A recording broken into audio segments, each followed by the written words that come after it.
अब आपके पास जो सबसे इंपॉर्टेंट बुक बचा वो बचा जर्नल प्रॉपर। तो हेडिंग डाल लें जर्नल प्रॉपर, ठीक है। कुछ लोग जनरल बोलते हैं, कुछ लोग जर्नल प्रॉपर बोलते हैं, ठीक है। कुछ लोग जर्नल और कुछ लोग जर्नल प्रॉपर, दोनों नाम लिख दे रहा हूं। बोलेंगे जर्नल तो जर्नल स्क्वायर क्यों नहीं, दोनों अलग अलग है, ध्यान रखेंगे। कुछ लोग इसको बोलते हैं जनरल।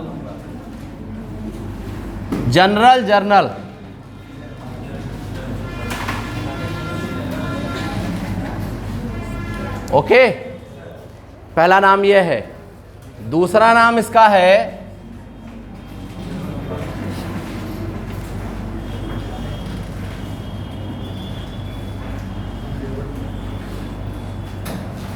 जर्नल प्रॉपर, ठीक।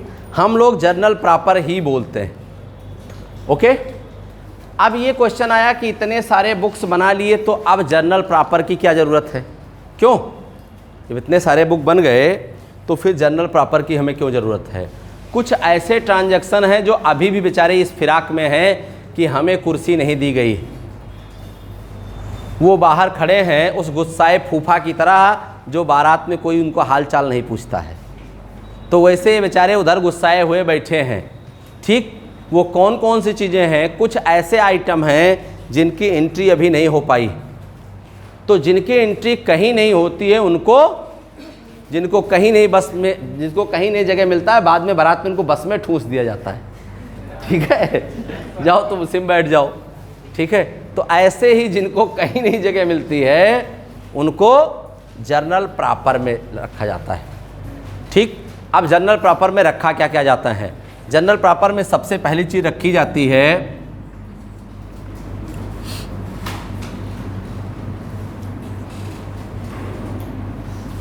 क्रेडिट परचेज ऑफ एसेट्स, संपत्तियों का उधार क्रय। यहाँ क्रेडिट का मतलब नगद नहीं, यहाँ धनी नहीं है, इसकी हिंदी क्या है? संपत्तियों का उधार क्रय। अब जैसे हमने लिखा वैसे आपके दिमाग में एक बात आई होगी, ठीक है, कि अगर सर क्रय है तो इसे क्रय में जाना चाहिए, क्यों? यहाँ का है। अगर ये परचेज है तो कहाँ जाना चाहिए? परचेज में जाना चाहिए। अगर ये परचेज है तो कहाँ जाना चाहिए? परचेज में। लेकिन परचेज में हमने पहले दिन ही आपको वार्निंग दे दिया था कि उसमें केवल क्रेडिट परचेज ऑफ गुड्स लिखा जाएगा। तो जब वार्निंग दे दिया गया, यहाँ केवल बीकॉम सेकेंड ईयर वाले बैठेंगे, तब टीटी वाले थोड़े बैठ पाएंगे। पक्का समझ में आ गया? तो जब वहाँ पर बेचारे केवल गुड्स को लिखा जाएगा, तब हम एसेट्स को तो लिखेंगे नहीं। तो तब एसेट्स के लिए कोई सीट तो रिजर्व होनी चाहिए, तब उनको उठा करके जनरल प्रॉपर में रख दिया गया। समझ में आ गया? तो जब भी हम कोई, अब बोले सर अगर हम कोई संपत्ति नगद खरीदें तो उसके लिए तो 11,000 बोल्ट लेकर के बैठा है कौन? कैश। जैसे छू जाएगा कहेगा बेटा आओ हमारे पास। कैश कहीं भी कोई भी ट्रांजैक्शन में जैसे कैश होगा तो 1 कॉलम में तुरंत चला जाएगा। अगर उसके साथ डिस्काउंट भी है तो 2 कॉलम में चला जाएगा। अगर बैंक भी है तो 3 कॉलम में या 2 कॉलम विथ बैंक में चला जाएगा। ओके, समझ में आ गया? दूसरी एंट्री होती है, कुछ नॉन कैश एक्सपेंसेज होते हैं, जो खर्चे तो हैं लेकिन उन पे हम कैश नहीं देते हैं। तो जब कैश नहीं देते हैं तो वो कैश बुक से बाहर हो जाएंगे। क्यों? वो क्या हो जाएंगे? कैश बुक से, क्योंकि वो खर्चे नॉन कैश हैं। अब कौन से खर्चे होते हैं जो नॉन कैश होते हैं? ठीक है, उसमें सबसे पहली चीज़ आती है बेटा डेप्रीसिएशन। ह्रास हिंदी में कहते हैं, सब लोग जानते हैं ना ह्रास। ह्रास क्या होता है? डेप्रीसिएशन क्या होता है? जब किसी एसेट्स को हम यूज करते हैं तो उसमें ह्रास लग जाता है। कुछ अंतर दिख रहा है दोनों में? कहेंगे सर लाल है काला है, रे लाल काला छोड़ दो, इसमें कुछ कुछ वर्ड लिखे हैं और इसका सब साफ है। इस पर ज़्यादा डेप्रिसिएशन लगेगा, इस पर कम लगा है। ओके, समझ में आ गया? तो जब हम किसी प्रोडक्ट को यूज करते हैं तो यूज करने के कारण, टाइम बीत जाने के कारण या एब्सोलेंस के कारण, अप्रचलन के कारण उस पर डेप्रिसिएशन लगता है। जैसे आप स्कूटर खरीद करके 1987 में आपके बाबा जी ने या पापा जी ने एकदम कवर करके रख दिया हो और आज 2021 में स्कूटर खोले बढ़िया ब्रांड न्यू, तो चमचमाता हुआ, कलर तो उसका चमचमाता हुआ रहेगा ही, इंजन थोड़ा बहुत जाम होगा, चीज़ें होगी, अलग बात है। और ठीक, तो अब आप सोचो वो कहें एकदम ब्रांड न्यू है, 5 किलोमीटर हमने चलाया है और तब हमने इसे 5,000 में ख़रीदा था। आज स्कूटी का वैल्यू, या स्कूटर तो आता नहीं है, स्कूटी उसी का 60 फॉर्म है भाई। गियर ख़त्म कर दिया, स्कूटी हो गई, गियर था स्कूटर खो गया। ठीक, तो हाँ अच्छा स्त्रीलिंग है, बहुत दुष्ट हो हैं। चलिए अच्छा बताओ, दही कौन सा लिंग है? दही, दही बड़ा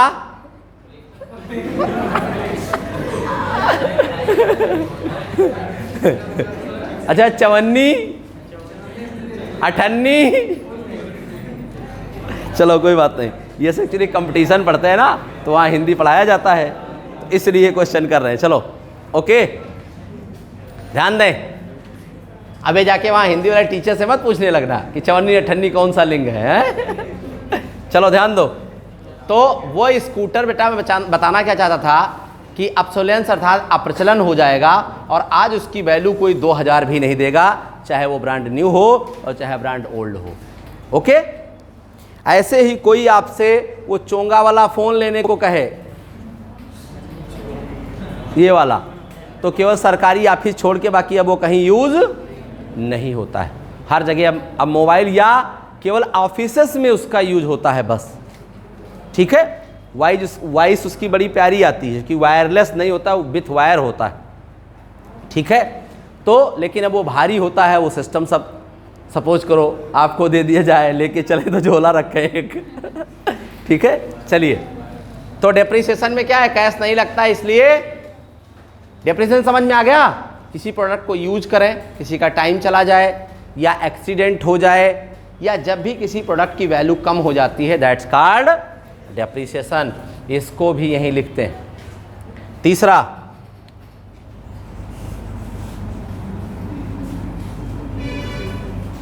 एक्सपेंसेज आर ड्यू, व्यय देय हो। ये बड़ा भयंकर भयंकर शब्द है आए। ठीक, कितने लोग कॉमर्स लिए थे, हाथ उठाओ, इनसे क्वेश्चन पूछना है। अच्छा, 2-3 लोग इधर। अच्छा, ये भी लिए थे बेटिया, बिल्कुल लिए थे, तो इतना साहस तो किए जा सकता है। कौन सा हम आपको जो है तिहाड़ जेल भेज देंगे, आंसर नहीं बता पाएंगे तो। चलिए, जो लोग भी हाथ उठाए थे उनसे क्वेश्चन है, सैलरी ड्यू हुई और सैलरी दिया, पहले बताएं इन दोनों में कोई अंतर है कि नहीं अंतर है? Salary are due, salary are paid, both are different are same? हैं? डिफरेंट है, तो दोनों की एंट्री क्या होगी हमें बता दीजिए। Good, okay. पहले वाले में अगर आप देखोगे तो पहले वाले में सैलरी में कैश इन्वॉल्व नहीं है, उसकी एंट्री हो जाएगी salary debit to outstanding salary. Okay, उसकी एंट्री यहीं होगी। बात समझ में आ गया? दूसरा वाला कैश रिलेटेड है, उसकी एंट्री यहां नहीं होगी, उसकी एंट्री कहां होगी? बात समझ में आ गया? पक्का? कोई प्रॉब्लम तो नहीं? तो ऐसे कुछ आइटम हैं जो कहीं नहीं दिखाए जाते, उनको यहां पर दिखाया जाएगा। ओके,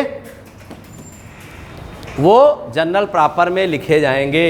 ये बेटा कई बार 10 नंबर में आ जाता है, कई बार 2 नंबर में आ जाता है। पता है आपको कितने कितने नंबर में आएगा आपका? 2 नंबर, 10 नंबर, 15 नंबर, ठीक। और इस बार इस होशियारी मत रहिएगा कि कोरोना फिर आएगा, एग्ज़ाम भाग जाएगा। इस बार तो ये खैहस है कि जितना थर्ड ईयर में पाओगे वही परसेंटेज फर्स्ट ईयर का रहेगा। हाँ, सेकेंड ईयर का, सॉरी, वही सेकेंड ईयर का रहेगा। तो आपको थर्ड ईयर में जी जान लगा करके मेहनत करनी है कि ज़्यादा से ज़्यादा परसेंटेज आवे।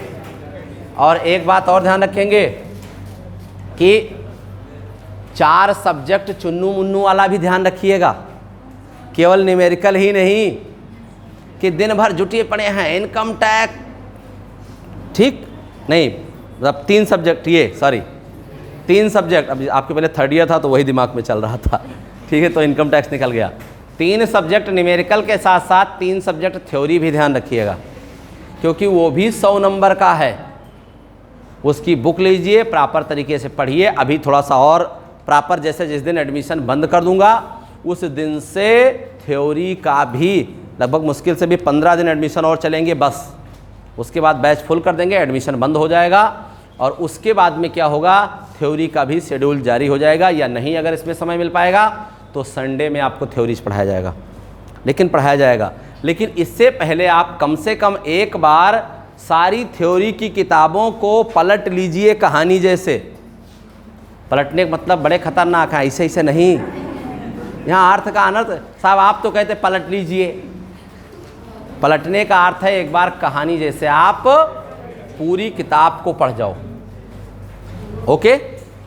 और एक किताब अगर आप 1 घंटे पर डे पढ़ते हैं तो पढ़ने के लिए मुश्किल से 1 महीने चाहिए एक किताब को बस, ठीक है। क्योंकि 1 मिनट में आप कम से कम 5 मिनट में 1 पेज आप पढ़ लोगे। 10 मिनट में ले लीजिए तो 10 मिनट में 1 पेज पढ़ लोगे तो 1 घंटे में 6 पेज हो गया। 1 महीने में 180 पेज हो गया। और किसी थ्योरी किताब में 200-250 पेज से ज़्यादा नहीं होती, ठीक है। 1.5 महीने लग जाएगा, ज़्यादा 2 महीने लग जाएगा। तो एक बार आपका ख़त्म रहेगा, उससे फ़ायदा क्या होगा, जब दोबारा जब हम पढ़ाएंगे तो मैं कोई बात बोलूँगा, अगर कोई वर्ड आपके नहीं समझ में आएगा तो वहाँ से आप क्वेश्चन कर लोगे। अब प्रॉब्लम क्या रहेगी, मान लिया मैंने पढ़ाया, अब बाद में क्वेश्चन क्रिएट हुआ तो हम तो पढ़ा चुके हैं। इसीलिए ध्यान रखो, जो चैप्टर पढ़ाया जाए उस चैप्टर के थ्योरी, उस चैप्टर का न्यूमेरिकल एक बार आप पढ़ लिया करो। कोई प्रॉब्लम हो तो यहाँ पूछिए, ठीक है। और थोड़ा जल्दी और मेहनत करके, क्योंकि 3 न्यूमेरिकल पेपर पढ़ाना है और तीनों अपने आप में कोई कम नहीं है, सब एक के एक बाप हैं, ठीक है। और कुछ तो बेचारे नॉन कमर्शियल हैं तो उनके लिए तो और मेहनत की ज़रूरत है, क्योंकि अभी वो बेसिक्स कम समझ पा रहे हैं। चलो, जर्नल प्रॉपर क्लियर हो गया, ठीक है। लिखिए, इसको लिखना नहीं था, अभी इसको बाद में लास्ट में नोट कर लीजिएगा। लिखिए, दोनों में, हिंदी इंग्लिश दोनों में बोल दे रहे हैं। पहले हिंदी वाले नोट कर लें, फिर इंग्लिश बोल देता हूँ। लिखिए, व्यवसाय में कुछ सौदे ऐसे होते हैं, व्यवसाय में कुछ सौदे ऐसे होते हैं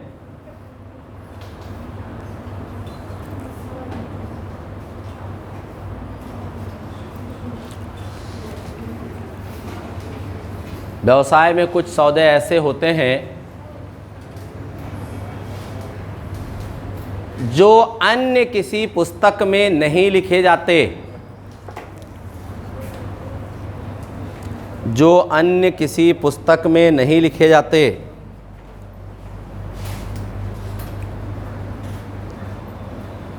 उनको मुख्य जर्नल, हिंदी में क्या कहते हैं इसको, मुख्य जर्नल, उनको मुख्य जर्नल में लिखा जाता है। उनको मुख्य जर्नल में लिखा जाता है।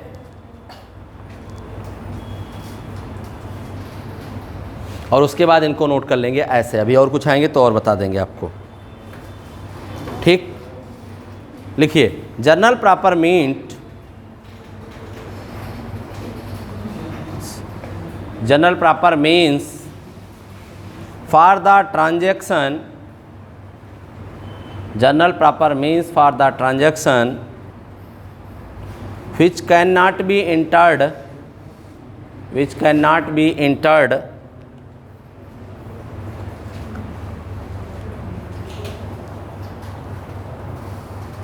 in any of the subsidiary books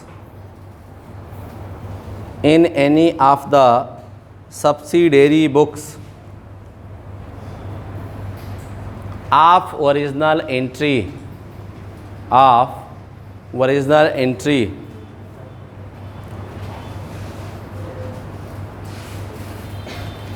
these transactions are not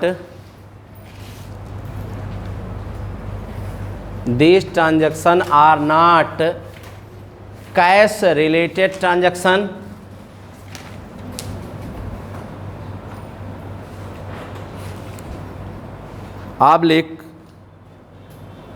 these transactions are not cash related transaction oblique लगाना है, लिखना नहीं है, ध्यान रखिएगा, ठीक है। हाँ, oblique not proper transaction, proper frequent कुछ भी लिख लीजिए। प्रॉपर फ्रीक्वेंट मतलब ये कभी कभी होने वाले ट्रांजैक्शन हैं, ये सदैव नहीं होते हैं। जैसे डिप्रिसिएशन रोज होता है क्या? साल में एक बार। संपत्तियां कब खरीदी जाएंगी? एक बार। सैलरी कब ड्यू होगा या एक्सपेंसेस कब ड्यू होगा? एक बार। ओके, कोई ओपनिंग एंट्री हुई, कोई क्लोजिंग एंट्री हुई, कोई रेक्टिफाइंग एंट्री हुई तो वो भी यहाँ किया जाता है। ओके, जैसे मोहन से परचेज किया, सोहन के अकाउंट में लिख दिया गया तो ना इसको सेल्स में लिखा जाएगा ना परचेज में लिखा जाएगा, इसको जनरल प्रॉपर में लिखा जाएगा, उसको बोलते हैं रॉन्ग एंट्री। अगला लिख लीजिए गलत लेखे, उनको भी ये लिखा जाता है, ऐसे लिख लीजिए ना, इसी के नीचे लिख लीजिए रॉन्ग एंट्री। अगर कोई गलत लेखे हो जाए तो उनका इम्प्रूवमेंट जो होगा, रेक्टिफाइंग एंट्री होगी, वो भी यहीं होगी। ओके, समझ में आ गया जनरल प्रॉपर क्या होता है?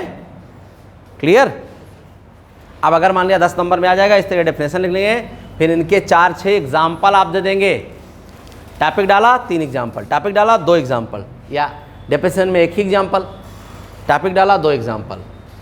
Rent are due, salary are due, ठीक। Depreciation on building, depreciation on machinery, okay.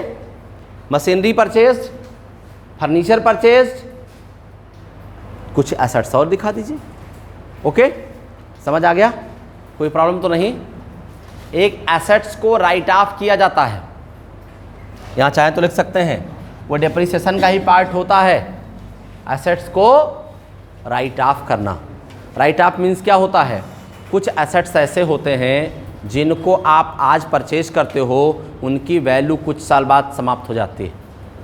जैसे लाइसेंस, आपने 10 साल के लिए लाइसेंस लिया, 1 लाख रुपए आपने पेमेंट किया, तो उस लाइसेंस पे डेप्रिसिएशन नहीं कहा जाएगा बेटा। The value of license are write off बोला जाता है, अपलिखित कहते हैं हिंदी में। डेप्रिसिएशन और राइट ऑफ में डिफरेंस क्या है, कोई बताएगा?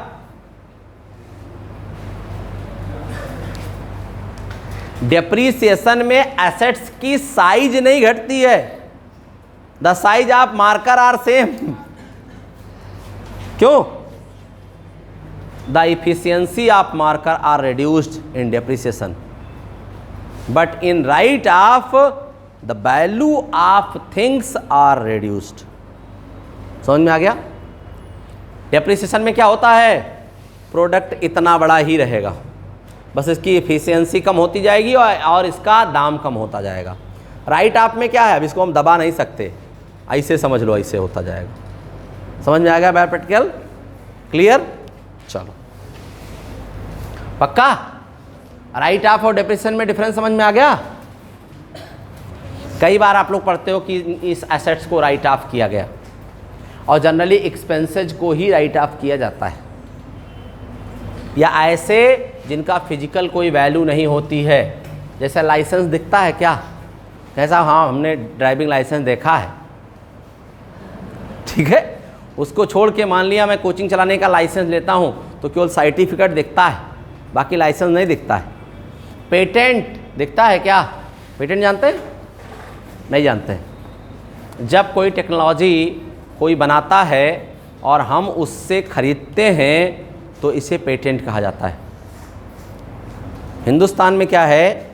हिंदुस्तान में खाए पिए सोए, ज़्यादा समय मिला तो सियाराम चाय पे चाय पिए, घूमे, चौराहाबाजी किए, फेसबुक व्हाट्सएप चलाए। विदेशों में क्या होता है? ज़्यादा टाइम मिला तो रिसर्च किया। हमारे यहाँ तमाम सारे बच्चे कूटे जाते हैं, कौन न्यूटन नहीं बन पाए। विदेश में एक लड़का कूटा गया, न्यूटन बन गया। न्यूटन की स्टोरी जानते हैं नहीं जानते? आइजैक न्यूटन के पिताजी ने थपरियाया था उनको, तो भाग के गए, पेड़ के नीचे बैठे थे, मारे हुए हम घरे ना रहा भाई चले गए, पेड़ के नीचे बैठे थे, तब तक सेब गिरा।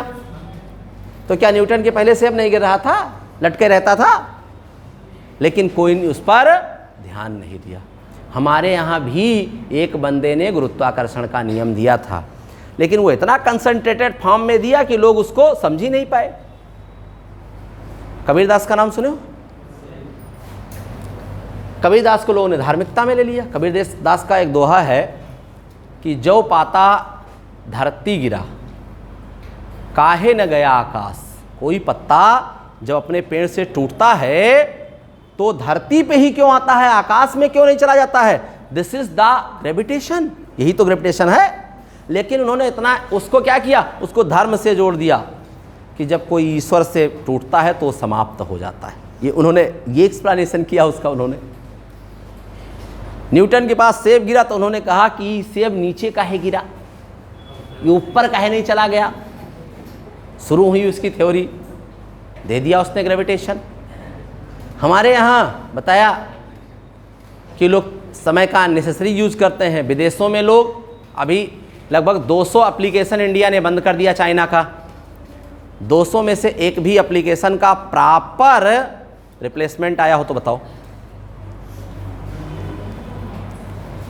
टिकटॉक का रिप्लेसमेंट बंद कर देना आसान नहीं है। किसी चीज़ को बंद कर देना किसी चीज़ का सॉल्यूशन नहीं है। कोई समस्या आई बस हम, कुछ लोग कहते हैं ना छोड़ देंगे, अब नहीं करेंगे। हाँ, छोड़ दोगे फिर क्या करोगे? जैसे कुछ लोग क्या कहते हैं, मान लिया सीए करना स्टार्ट किए,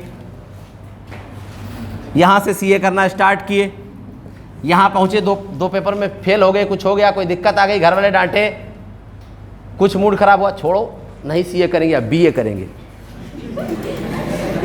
ठीक है, अच्छा ये बताओ बीए में भी समस्या आ गई तब क्या करेंगे? तो क्या किसी भी ध्यान दें, कोई क्वेश्चन नहीं लगा, अब आप छोड़ दो इसको, अगला लगाते हैं, वहां भी नहीं लगा तब क्या करोगे? किसी भी समस्या का सॉल्यूशन गिव अप नहीं है। इसीलिए कहते हैं winners never quit, quitters never win. जीतने वाले कभी छोड़ते नहीं और छोड़ने वाले कभी जीतते नहीं। ये नहीं क्वेश्चन नहीं लगा छोड़ो, फिर अगला भी नहीं लगा छोड़ो, तो पूरा लेसन छोड़ो, फिर अगला लेसन पढ़ो, वहां समस्या वहां छोड़ो, तो पूरी किताब छोड़ो। ये कैसे पॉसिबल? कैसे समझ में नहीं आया? ये सवाल ये क्रिएट होना चाहिए। ओके, जनरल प्रॉपर क्लियर हो गया, कोई प्रॉब्लम तो नहीं? पक्का? तो सब्सिडरी बुक्स में देखो, सब्सिडरी बुक्स में सिर्फ बेटा 3 चीज़ें इंपॉर्टेंट हैं। कैश बुक आपको प्रॉपर बनाना आ गया, बैंक कॉलम सहित, परचेज बुक बनाना आ जाए और सेल्स बुक बनाना आ जाए, और जर्नल प्रॉपर। तो जर्नल प्रॉपर में एंट्री होती है, कुछ बनाना नहीं रहता है। यहाँ पर जैसे मशीन परचेज किया तो एंट्री क्या हो जाएगी? मशीनरी अकाउंट डेबिट टू जिससे परचेज किया। डेप्रिसिएशन लगाया तो क्या हो जाएगा? Depreciation debit to assets. Salary या एक्सपेंसेस ड्यू है तो salary debit to outstanding salary. यहाँ कुछ बनाना नहीं है, यहाँ जनरल एंट्री पास आउट करनी। क्लियर हो गया? समझ में आ गया? पक्का? कोई प्रॉब्लम तो नहीं? अब एक मुन्ना का बहुत दिन से किसी का कुछ लोगों का क्वेश्चन फंसा हुआ है, तो अब एक एक क्वेश्चन दे दो, उनको निपटवा देते हैं। ठीक है, मिलवा देते हैं। ठीक, अपना क्वेश्चन आप पूछो, अगर लगा है आंसर प्रॉपर, देखिए कुछ आंसर में चैलेंजेज हैं। अगर थ्योरेटिकली आपने सही किया है और हमारे पूरे क्लास का आंसर सेम आ रहा है तो हम लोग मानेंगे आंसर सेम है, किताब का आंसर गलत। और अगर इसमें भी डिफरेंस आ रहा है, किसी का कुछ आ रहा है किसी का कुछ, तब लगाया जाएगा उसको। चलो कौन सा क्वेश्चन नहीं लगा इस चैप्टर का बताएं। हाँ, यही जो चैप्टर चल रहा है इस, और दोनों मतलब सब्सिडियरी के दोनों, कैशबुक वाले और ये दोनों 17, 18, 19, 20। कैश बुक वाले चैप्टर का 17, 18, 19, 20 कोई लगाया है? कैश बुक वाले चैप्टर का, कैश बुक वाले में पेज नंबर 117 इंग्लिश में लगाए हैं?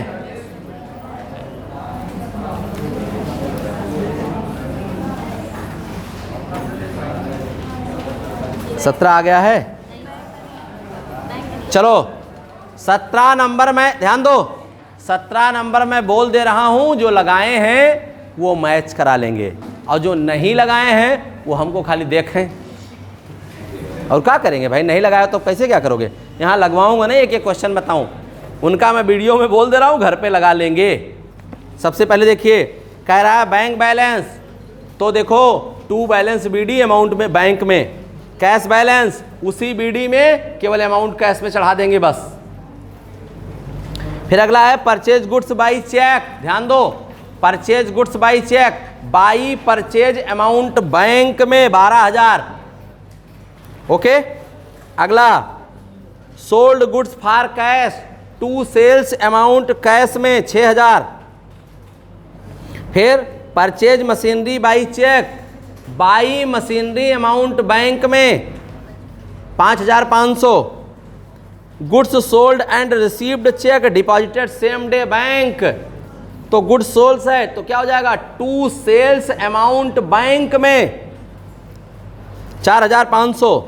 Purchase goods from Mridula in cash, तो अगर पैसा दे रहे हैं तो हमको मृदुला से कोई लेना देना नहीं, बगल हटें रास्ता दें, हैं?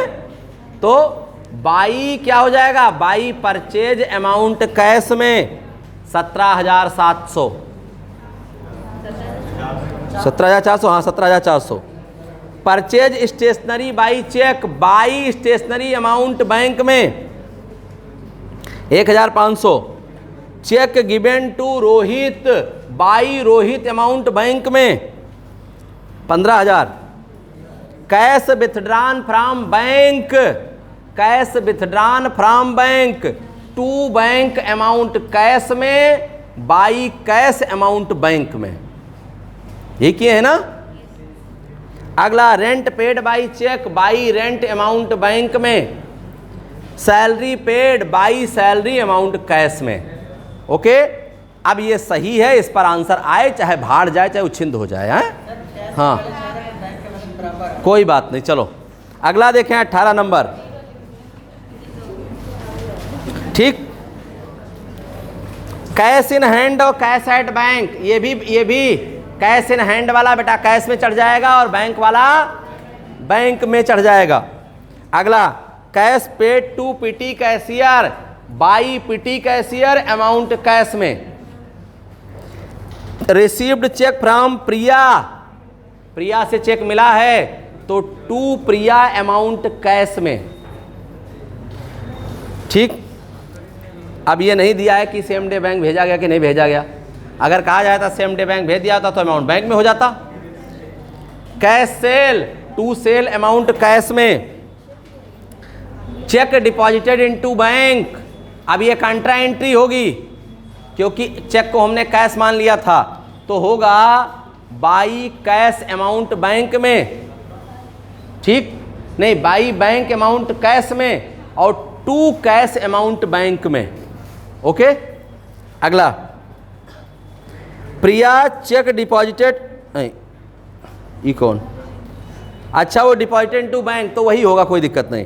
प्रिया चेक डिपॉजिटेड टू बैंक, वही एंट्री होगी जो अभी हमने बताया है, same to same. Purchase furniture by cheque, by furniture amount bank में। Paid trade tax trade by trade expenses amount cash में। Cash sales, to sales amount cash में। Bank charges, by bank charges amount bank में, bank charges bank काटेगा। Dividend collected by bank, तो ध्यान दें to dividend amount bank में। Paid electricity by cheque, by electricity amount bank में। Cash purchase, by purchase amount cash में। Paid for advertisement, by advertisement amount cash में। Goods sold and received, ये cheque deposited same day, to sales amount bank में। Paid legal expense, legal charges, by legal charges amount cash में। ठीक। Drew from bank for personal use, by drawing amount bank में। Paid for printing of bill book, तो bill book को हम stationery कहते हैं, by stationery amount bank में। नहीं, हाँ कैश में, कैश में, चेक नहीं दिया है। नीचे वाला है paid insurance premium by cheque, by insurance premium amount bank में। Cash sales, to sales amount cash में। Salary paid by cheque, by salary amount bank में। Rent paid, by rent amount cash में। Commission received by cheque, same day deposited, to commission amount bank में। और paid for charity by cheque, by charity amount bank में। Okay, अब इसके बाद कोई difference आवे तो इससे कोई लेना देना नहीं। 19 3 कॉलम कैश बुक, तो इससे पहले वाला भी तो 3 कॉलम था, वहाँ भी बैंक वैंक था, कहने की क्या ज़रूरत है। अगला बेटा कैश इन हैंड, तो डेबिट में हो जाएगा, और कैश एट बैंक। एक बात और ध्यान रखेंगे, अगर दिया है कैश बैंक ओवरड्राफ्ट तो by balance BD amount bank में, ये ध्यान रखेंगे। अगर ओवरड्राफ्ट दिया होगा तो उसका बैलेंस कहाँ चला जाएगा, क्रेडिट में चला जाएगा और बैंक साइड में चला जाएगा। क्लियर। चलिए अगला देखिए 19 नंबर।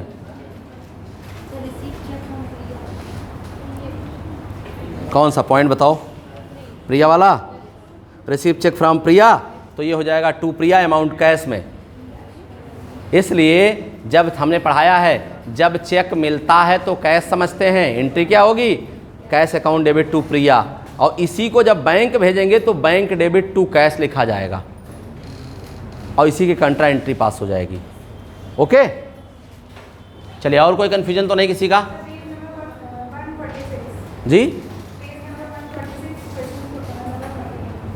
एक मिनट, इसको निपटवा दें बेटा, फिर चलते हैं। ये कैश बुक का पहला क्वेश्चन है, मतलब पहले है फिर वहाँ बताते हैं। ओके, ध्यान दें, पेज नंबर 118 पे क्वेश्चन नंबर 19 कैश बुक का है। देखें, open A cash book for trade and enter this that. Balance in hand, cash in hand, तो डेबिट में हो जाएगा कैश में, और बैंक वाला बैंक बैलेंस में। अगला रिसीव्ड फ्रॉम के कॉल, ये डेटर्स, ये cheque for allowed him discount. ध्यान दें, 5500 मिला और 500 उन्हें डिस्काउंट दिया, चेक मिला है। टू के कॉल नाम है, डेबिट में टू के कॉल, डिस्काउंट में 500 और कैश में 5500। ओके, फिर अगला है sold goods for cash, to sales amount cash में। Paid Banerjee by cheque, by Banerjee amount bank में। डिस्काउंट अलाउड हिम, तो वहीं आगे डिस्काउंट में डिस्काउंट के अमाउंट चढ़ा देंगे, बात खत्म। Salary paid to staff in cash, by salary amount cash में। Withdraw from bank office use, by office use amount bank में।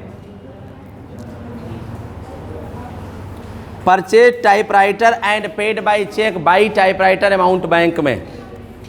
ओके, ऐसे कर लेंगे 20वां।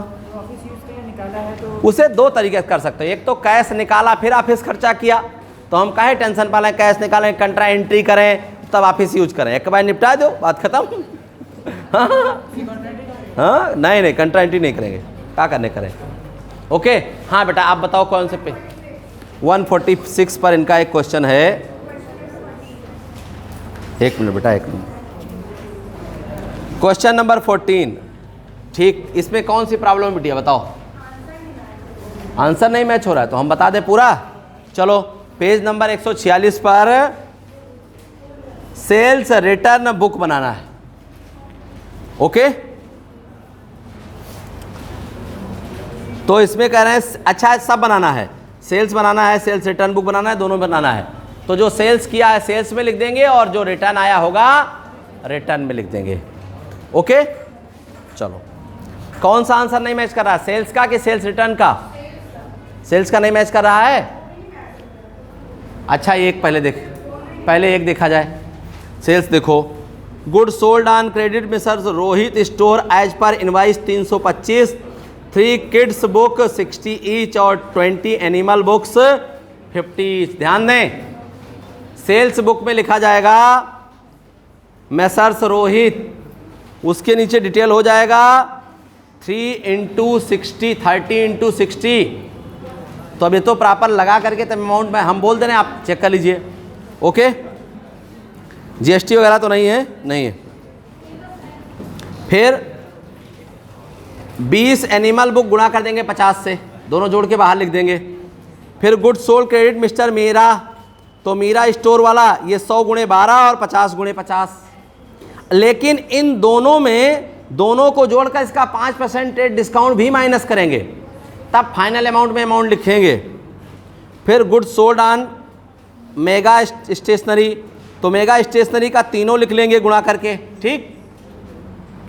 फिर good sold to Rohit, goods return, तो इसको नहीं लिखेंगे, ये सेल्स रिटर्न में लिखेंगे। फिर गुड सेल्स क्रेडिट आभा ट्रेडर्स का दोनों गुणा कर लेंगे और उसका 5% ट्रेड डिस्काउंट माइनस कर देंगे। फिर गुड्स रिटर्न मेगा स्टोर्स, इसको भी रिटर्न में लिखेंगे, यहाँ नहीं लिखेंगे। फिर goods sold to Bharati stores का दोनों गुणा करके लिख देंगे। फिर goods return from Abha limited, इसको भी नहीं लिखेंगे, बस इतना कर लेंगे।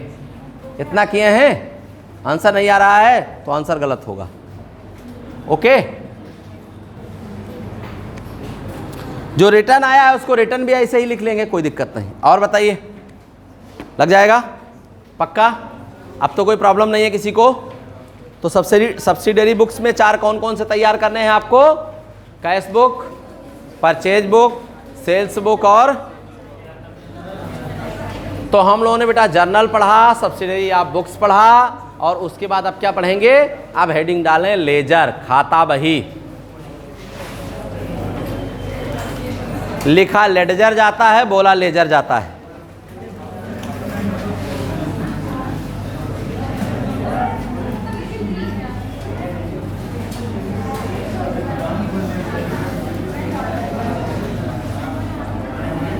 क्या हुआ पांडे जी? चलिए ध्यान दीजिए।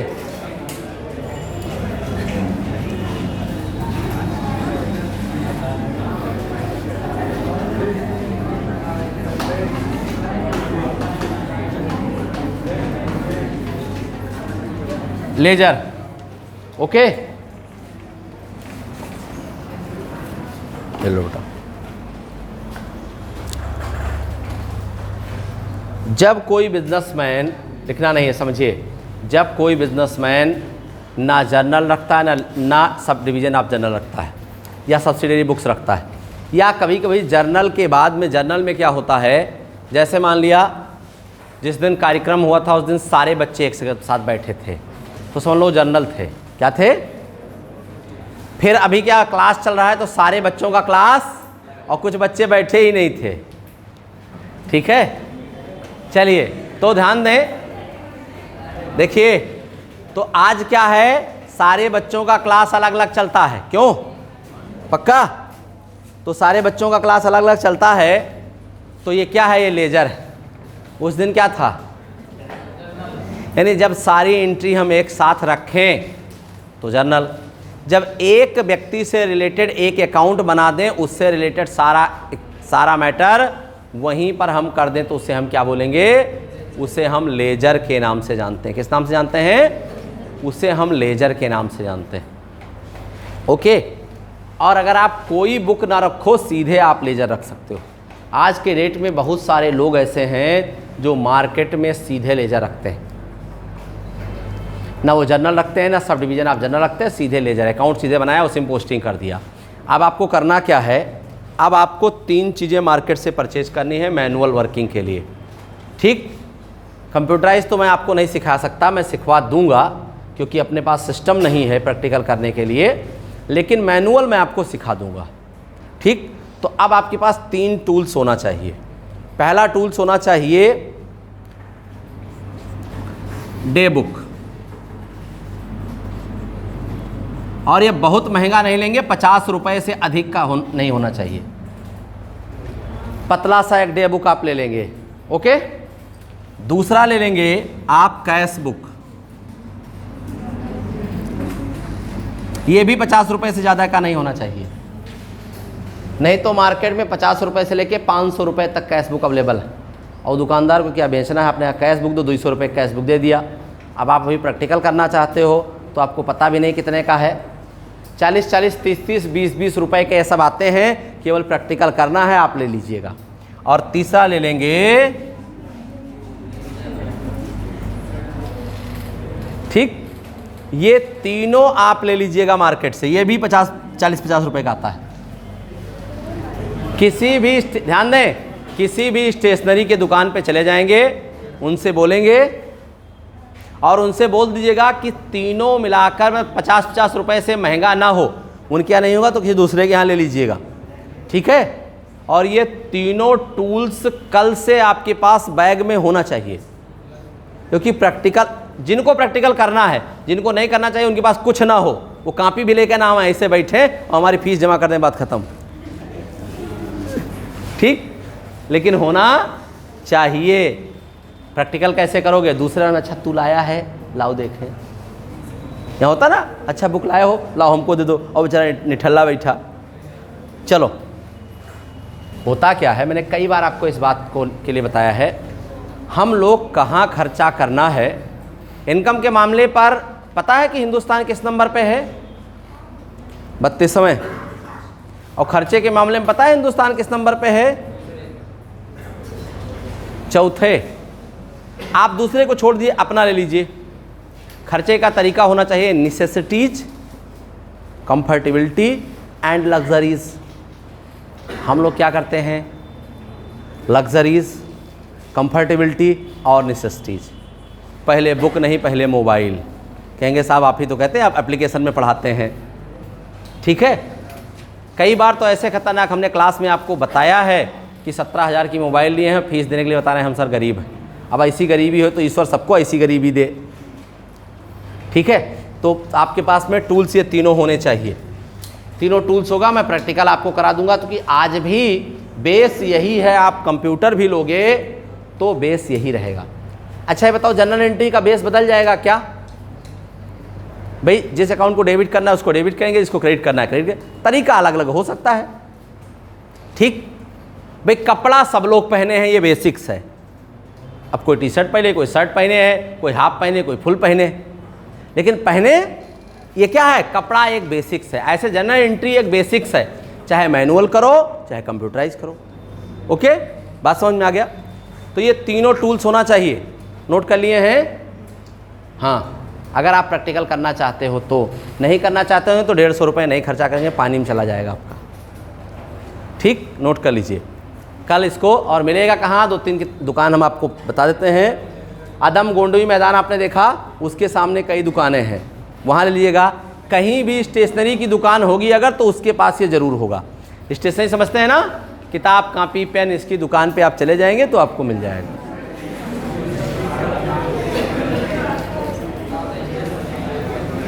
ठीक, चलो। अब ना किसी का दुकान हो तो डीपी रेट पर सबसे पैसा ले लो, ला देना।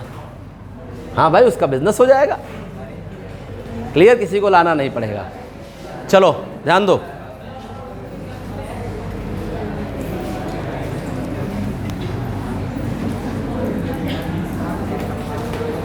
अब देखिए लेजर क्या है, ध्यान दें।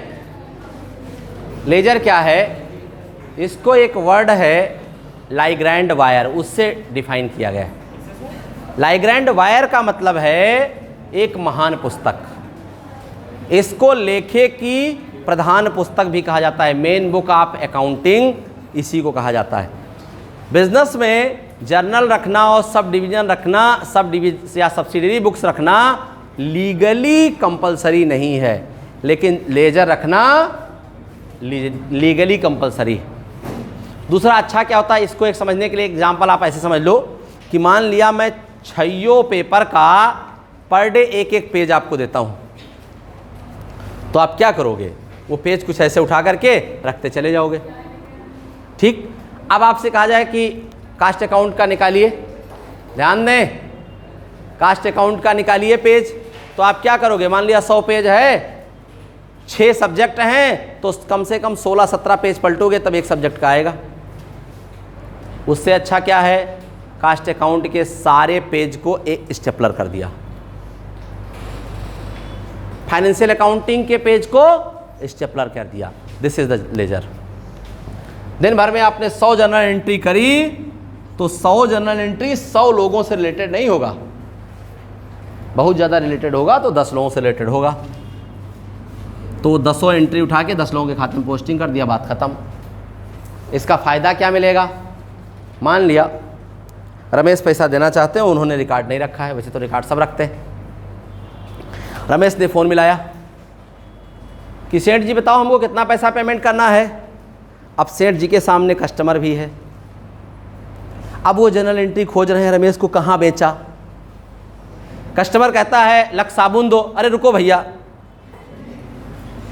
अब जनरल एंट्री अगर 100 दिन पुरानी है, ध्यान दो, 100 जनरल एंट्री पर डे कर रखा है सेठ जी ने, 10,000 जनरल एंट्री हो गया, और 10,000 जनरल एंट्री कम से कम 1,000 पन्ने से कम में नहीं होगा। अब खोजें सेठ जी, उसमें क्या है, जब आप लेजर ले आओगे तो आपको बता दूंगा मैन्युअली नेम वाइज लेजर होता है। जिसने फ़ोन किया उसका नाम मान लिया विशाल है, तो तुरंत हमने बी वाला कॉलम खोला और विशाल का कितना डेबिट है कितना क्रेडिट है फटाक से लगा, 5-7-10 सेकेंड में बताया विशाल 382 रुपये आपका बाकी है, भेज दीजिए, रखा, हाँ भैया आपको क्या चाहिए। तो this is the comfortability of ledger. Ledger में किसी भी अकाउंट का डेबिट और क्रेडिट टोटल बैलेंस होता है। जो लेजर बनाया जाता है वो कुछ देखो, जो यहाँ लेजर बनाया जाता है बुक में, इसका फॉर्मेट कुछ और है। जब आप मार्केट से लेजर लेके आओगे उसका फॉर्मेट कुछ और रहेगा। इसीलिए मैं मंगवा के आपको दिखाना चाहता हूँ कि उसके फॉर्मेट और इसके फॉर्मेट में क्या अंतर होता है। जैसे आपको क्लास में मोटरसाइकिल चलाना सिखाया जाए, आई से चाबी लगाओ, फिर न्यूट्रल करो, फिर स्टार्ट करो, फिर गियर में डालो, फिर धीरे धीरे गियर छोड़ो, तो जो धीरे धीरे है, हाँ अरे क्लच छोड़ो, धीरे धीरे गलत हो जाएगा, धीरे धीरे क्लच छोड़ो, तो जो धीरे धीरे है वो बाई प्रैक्टिकल आएगा। नहीं तो पहले दिन क्या होता है, स्टार्ट किया, गियर लगाया, घच बंद, और कहीं आगे दीवार वाल है तो ले जाके वो दिखता है ना, वो वीडियो उस पर यूट्यूब पे रहता, पापा की परियां देखा होगा आपने। अच्छा, ये वीडियो बनाने वाले भी बड़े चंडाल हैं, वो पापा के शैतान नहीं बनाते हैं, केवल पापा के परियां बनाते हैं बस, ठीक है, क्योंकि वो बनाने वाले पापा के शैतान ही होते हैं। चलिए अलग बात है, ध्यान दें। तो जब आप बाई प्रैक्टिकली चीज़ें सीखोगे तो आपको सारी चीज़ आसान हो जाएगा। ये आपको अगर कॉमर्स पढ़ के आए हैं तो 11th में ही ये सब प्रैक्टिकल करा दिया जाना चाहिए, और मैंने अपने यहाँ ये प्रैक्टिकल कराए हैं, याद होगा तो 3 साल हो गया, हो सकता भूल गए हो, लेकिन मैंने मंगवाया है और सारे प्रैक्टिकल कराए हैं। और अगर वो रखी होगी तो पुरानी वाला ले आना, पैसा वेस्ट करने की ज़रूरत नहीं, उसी में फिर सिखा देंगे, ठीक है, क्लियर। क्योंकि मुझे 4-5 पेज की केवल ज़रूरत रहेगी, बाकी आपको ज़रूरत रहेगी, ठीक है। तो चाहे आप कंप्यूटर पे करें और चाहे आप, और मैं आपको बता दूं 90% अकाउंटेंट का work journal, ledger, trial balance और फाइनल अकाउंट इतने में फिनिश हो जाता है।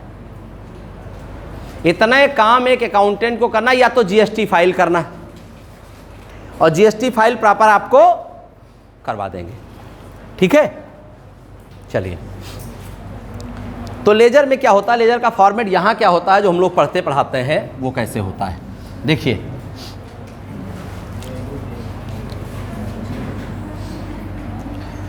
इसको टी सेव अकाउंट बोलते हैं बेटा, क्या कहते हैं, टी सेव। टी कैसे बनती है, ओके, ज़्यादा बड़ा हो गया है लेकिन कोई बात नहीं, टी नहीं टा हो गया ठीक, चलें ध्यान दें, सारे उतनी चीज इधर बनाई जाएगी, उतनी ही चीजें। अब नए लोगों के लिए ट्रिक बता रहा हूं। जर्नल बनाना आता है, जर्नल आपने बनाया है, जर्नल में कितने कॉलम होते हैं, 5। तो ऐसा करें, एक कॉलम काट लीजिए, कितना हो जाएगा, 4 इधर बना दीजिए, और इधर अंतिम कॉलम डेबिट बनाइएगा और वही इधर अंतिम कॉलम क्रेडिट बना दीजिएगा, बात खत्म। जर्नल इधर पेस्ट कर लीजिए, इधर पेस्ट कर लीजिए, याद हो गया, अब तो याद रहेगा। तो जर्नल में बनाया क्या जाता है, पहला कॉलम डेट, यहाँ भी डेट, कुछ बनाना नहीं है, समझ लो केवल बस। दूसरा पर्टिकुलर, वहाँ लेजर फोलियो होता है, यहाँ जर्नल फोलियो हो जाएगा, ओके। यहाँ बना दे जर्नल फोलियो, ओके। और फिर यहाँ अमाउंट, उसका शॉर्ट फॉर्म है अमाउंट का, और हमने बताया डेबिट वाला इधर पेस्ट कर दो। यही चीज़ फिर कॉपी कर लीजिए, केवल अमाउंट को क्रेडिट कर दीजिएगा बस।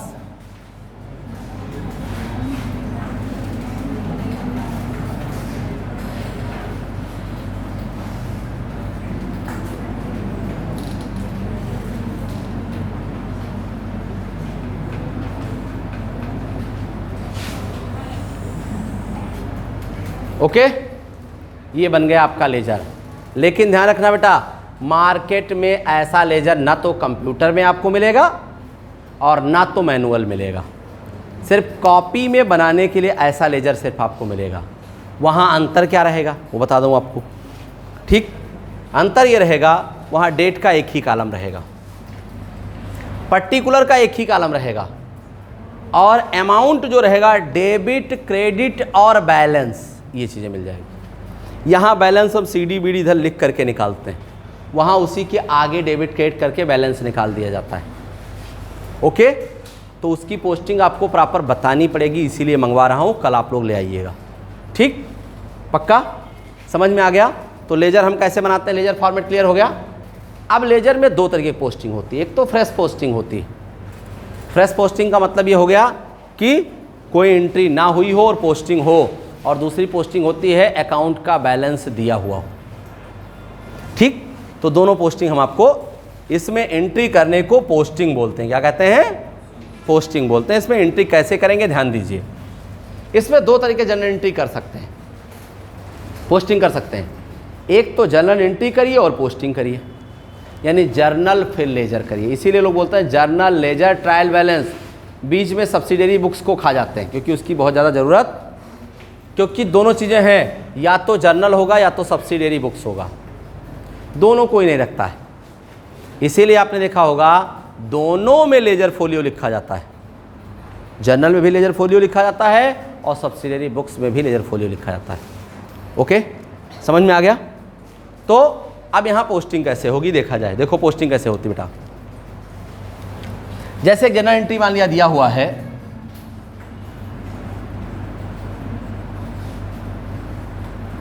Purchases account debit to Mohan, okay, 1 lakh रुपए,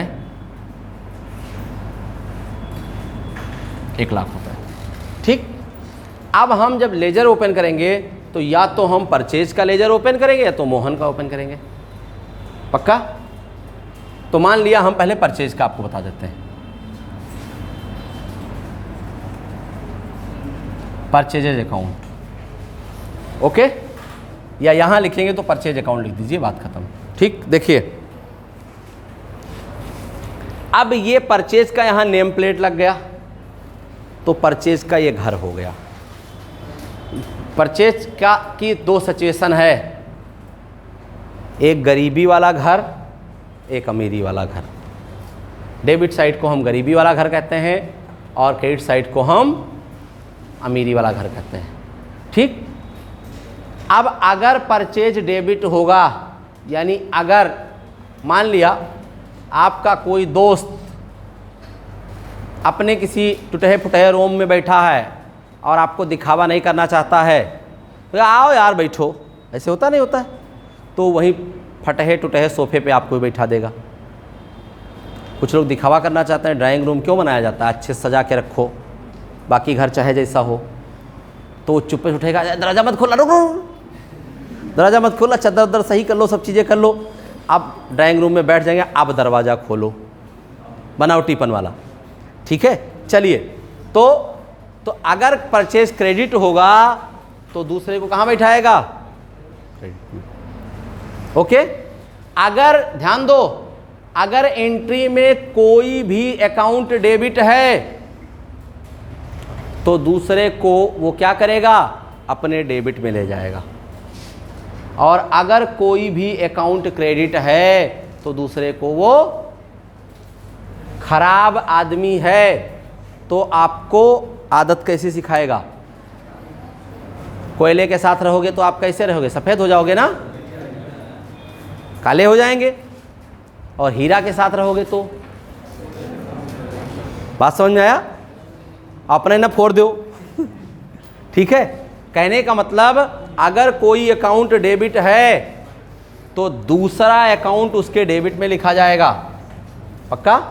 तो हम यहाँ परचेज क्या है, डेबिट, तो हम यहाँ लिखेंगे टू किसको, मोहन को। अब देखो, परचेज अपने घर में तो आके बैठ नहीं जाएगा कि अपने बैठ जाए, पहले तो मेहमान को बैठाया जाए, आइए जी बैठिए। एक तहज़ुब तमीज़ है अपने यहाँ, ये थोड़ा हम बैठी थे तू बैठ ना बैठ, हैं, ऐसा तो है नहीं।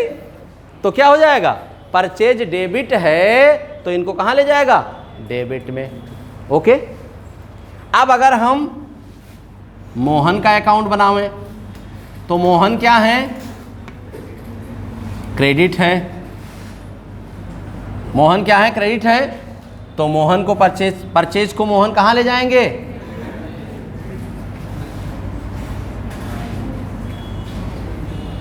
समझ में आ गया पोस्टिंग कैसे किया जाएगा। पक्का। ये तो हो गया जर्नल से लेजर की पोस्टिंग।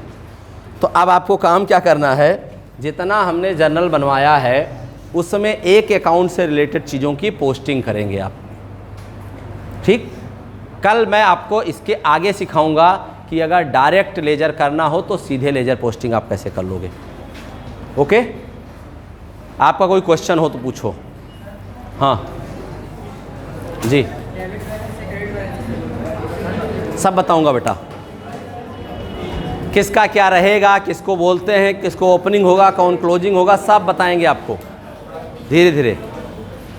ओके। अरे भी बंद ना करें, एक क्वेश्चन नोट करें भाई, तुरंत एकदम जब कहा करें कि जाओ, हैं। हाँ, लिखिए, लेजर से आप क्या समझते हो, इसमें पोस्टिंग के रूल। खाता बही से आप क्या समझते हैं, इसमें खतौनी के नियम। What is ledger and rules of posting.